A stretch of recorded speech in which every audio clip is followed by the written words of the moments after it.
আমাদের আমির একটা মহান সংসদের এরা যে মনে করেন হট্টগোল সৃষ্টি করেছে, এটা আমরা প্রতিবাদ নিতে জানা, এটা ঠিক হইল না। আমরা নতুন প্রত্যাশা করেছি, আমরা মহান সংসদে কালকে যখন আমাদের মহান সংসদ নির্বাচনে অনুষ্ঠিত হলো, তাই আমরা দেখেছি আমার প্রধানমন্ত্রী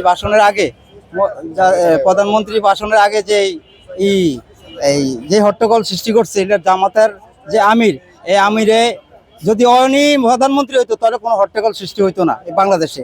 কারণ আমরা 17 বছর 15 বছর ঢাকার রাজপথে ছিলাম, আমরা কোনোদিন জামাতারে দেখি নাই। আমরা একমাত্র বিএনপি করে দেখছি, মামলা ঘুম খারাপি সব বিএনপির উপরে। আজকে নির্বাচনের আগে বলছিল জামাতের আমির আমরা প্রতিটা যারা আমাদের ভোট দিবেন তাদেরকে আমরা জান্নাতের টিকিট দিব।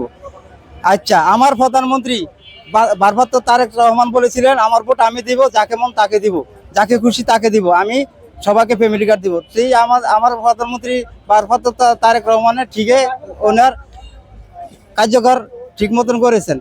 আর কালকে যে ঘটনা করেছেন ওনার এই জামাতের আমির একটা মহান সংসদের এরা যে মনে করেন হট্টগোল সৃষ্টি করেছে, এটা আমরা প্রতিবাদ নিতে জানা, এটা ঠিক হইল না।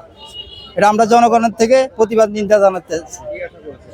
আমরা আশা করেছিলাম সুন্দর একটা সংসদ উপস্থান হবে, সেই সংসদ যারা সংসদের ভিতরে যায় মনে করেন যারা জামাতের লোক, হ্যাঁ বিরোধী পার্টি, তারা মনে করেন হট্টগোল সৃষ্টি করেছে। এটার জন্য আমরা প্রতিবাদ নিন্দা জানাচ্ছি। উনি যদি ঠিক আছে, ওনার কথা আমরা মানছি, কিন্তু না মানিও না আবার মানছিও না। কেন? ওনারা যখন শপথ ঘোষণা করেছেন তখন তো ফেসিবাদের কাছে যে শপথ ঘোষণা করেছেন।